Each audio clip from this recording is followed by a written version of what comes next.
Hello everyone, good evening. Welcome to our concert, Advanced Chamber Music Recital. I hope you had a copy of the program. It's right there if you don't have one.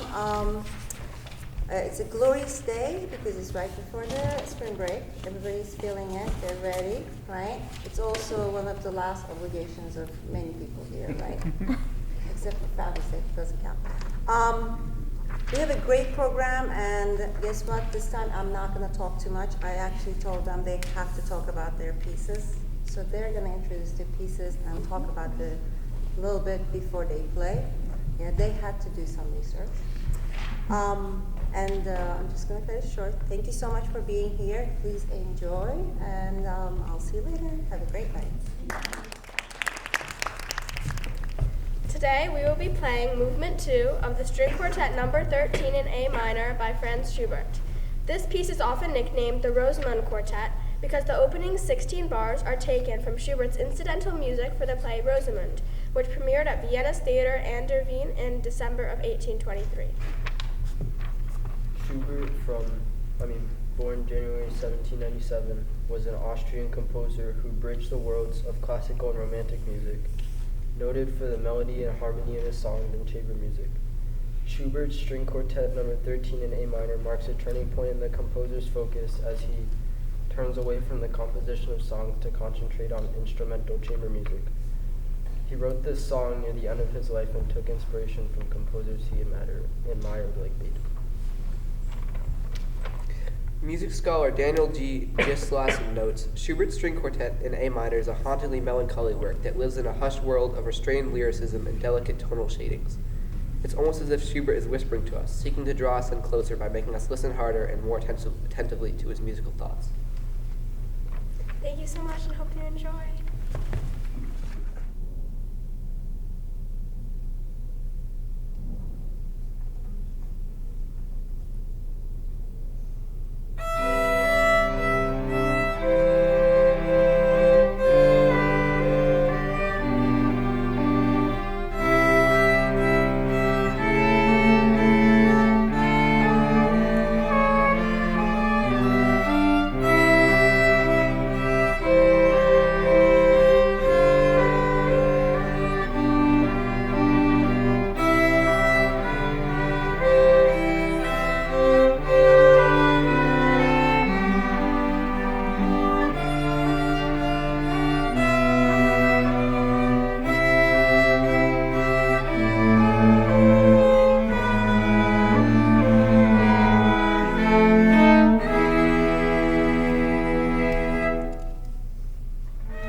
Today we will be playing Beethoven's Duet for Clarinet and Bassoon No. 2 in F major, on the violin and cello. Ludwig van Beethoven, born on December 17, 1770, was a German composer and pianist.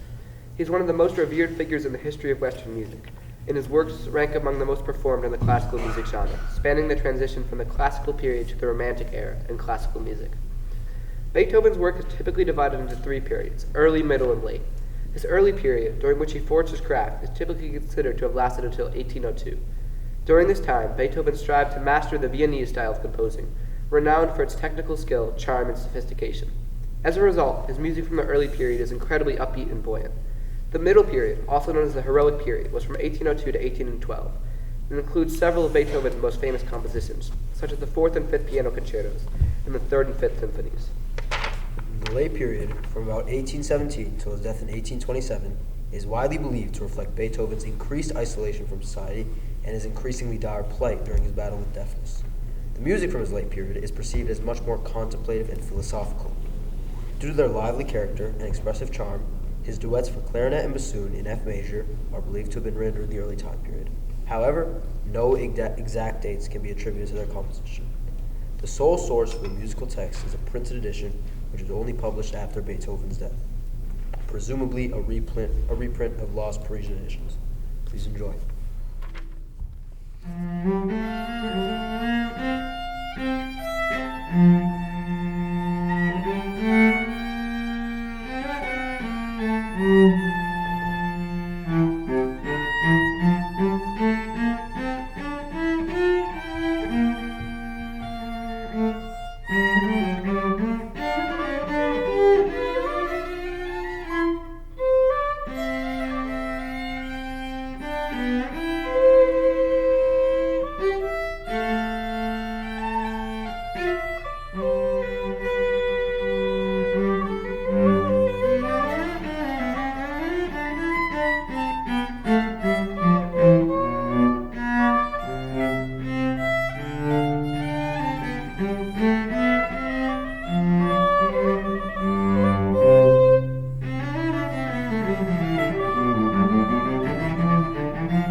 Good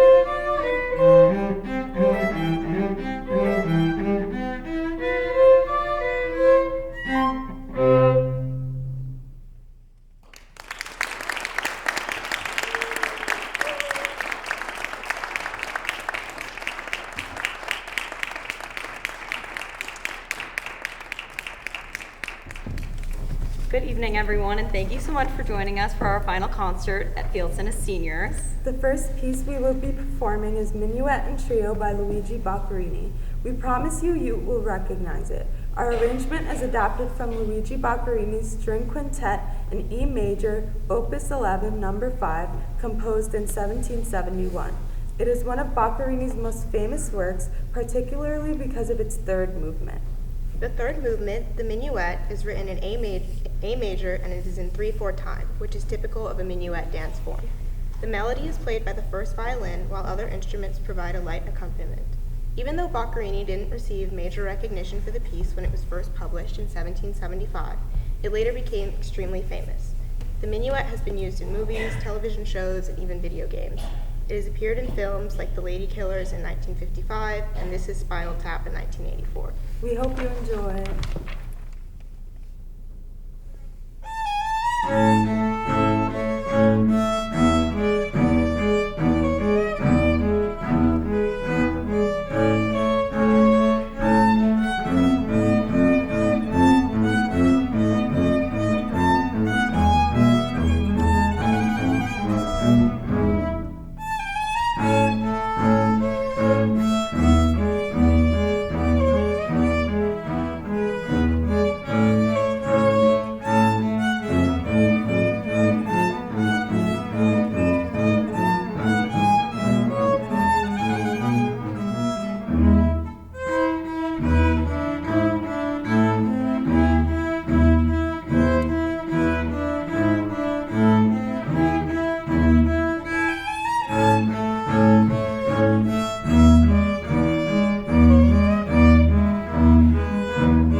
Our second piece this evening is a song titled Wildest Dreams by the one and only Taylor Swift.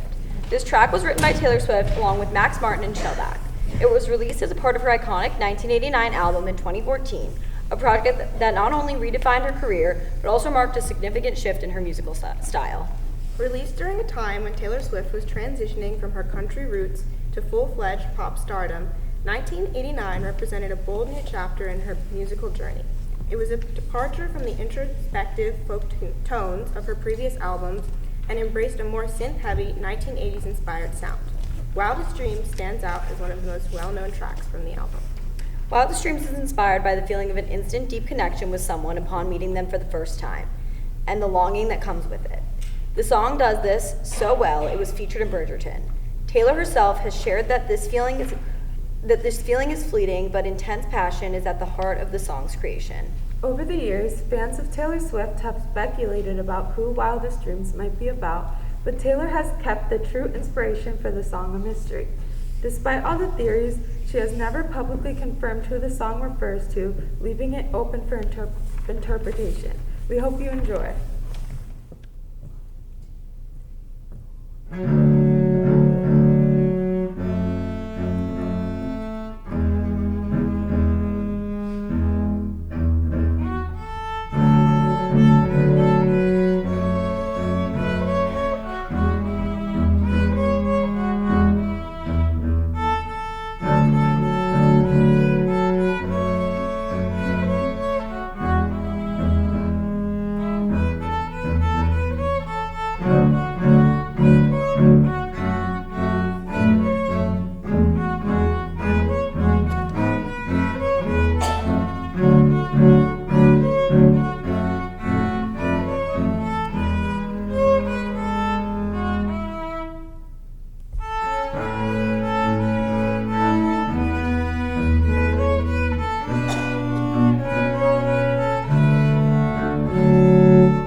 So today, Alex and I will be playing the Swan by Saint-Saëns.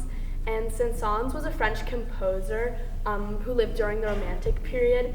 And the Swan is one of the 14 pieces of the Carnival of the Animals, and it's the second to last one. And it's probably one of the most famous cello pieces. So I hope you enjoy.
Today we'll be playing the Borodin Quartet, and it was written in 1881 by Borodin. Borodin was a Russian composer and chemist, and composed this piece for his wife, Ekaterina, to show their 20th anniversary. The piece is meant to show his love for her, and the piece definitely does this. Although slow, it is very beautiful and emotional.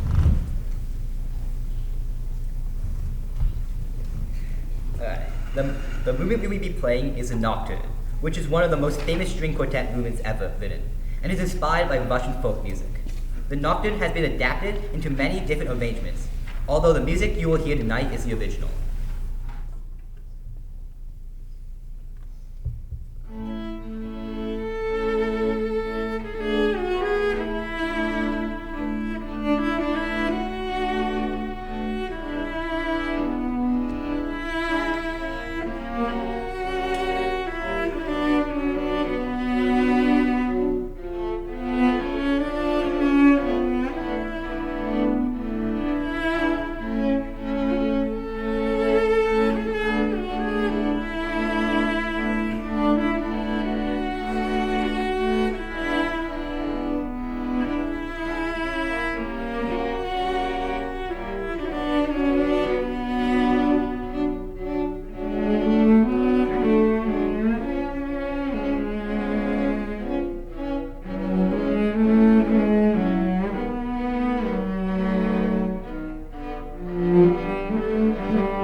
Tonight I will be playing Lost Illusions, one of Mendelssohn's Songs Without Words.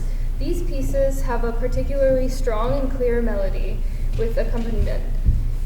He wrote 8 books of Songs Without Words between 1829 and 1845, each book having 6 songs. The 6th book was dedicated to Sophie Rosen, a German painter.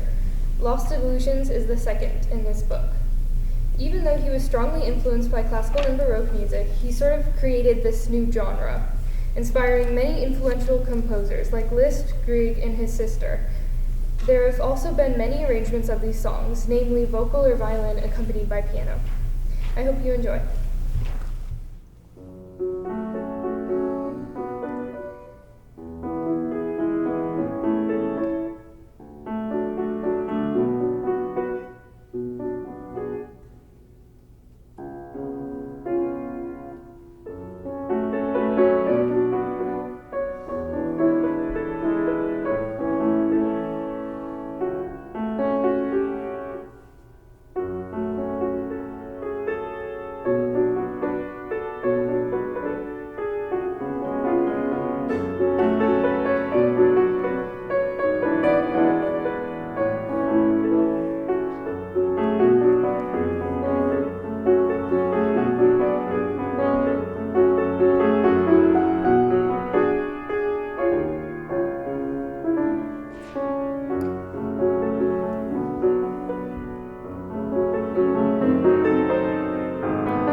and today we will be playing for you the movement Andante con moto from Schubert's Trio No. 2 in E-flat major. In the last half of Schubert's life, he wrote his first and last two trios, the first being more stable than the second, which is the one we will be playing an excerpt from tonight. The full trio is composed of 4 movements, and in total is about 45 minutes long. It was written in only a few weeks, and it was for a close friend from school, Joseph von Swan's engagement party, where it was first performed privately in 1828. It was published shortly after Schubert's death by Prose as Opus 100 later that year. The movement Andante con moto is meant to be played at a walking speed, slowly but with momentum, with a feeling of a funeral march. It was partially inspired by a Swedish folk song he had heard at someone's house. More importantly, though, it is said during composing this piece, Schubert received the news that there was no cure for his disease, and that he would soon die that year. The tragedy we hear from his beautiful work expresses his suffering, and perhaps even his defiance in certain sections, and in others, his acceptance of death. On that dark note, here's an excerpt from Schubert's Piano Trio No. 2 in E-flat major. We hope you enjoy.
Hello. I will be playing Chopin's Scherzo No. 2 in B flat minor. The piece is from a set of four scherzi written in 1836, and this is up to the second. The piece, when the word scherzi means joke in Italian. However, this piece, in most of its sections, are far from lighthearted. I'm going to enjoy it.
The Dumke Trio is a famous small chamber piece written by Czech composer Dvořák. The piece was written in 1891 for a piano trio, which we have here. Although we will only play the first movement, the Dumke Trio stands out because this piece has 6 movements instead of the classic piano trio form of 4. The piece is named after the Slavic musical form, the Dumka. Czech folk stories significantly influenced Dvořák, and the piece aims to capture the lives of the Czech people. In this piece, you will hear 2 themes, one slower and darker, and the other quite energetic and happy.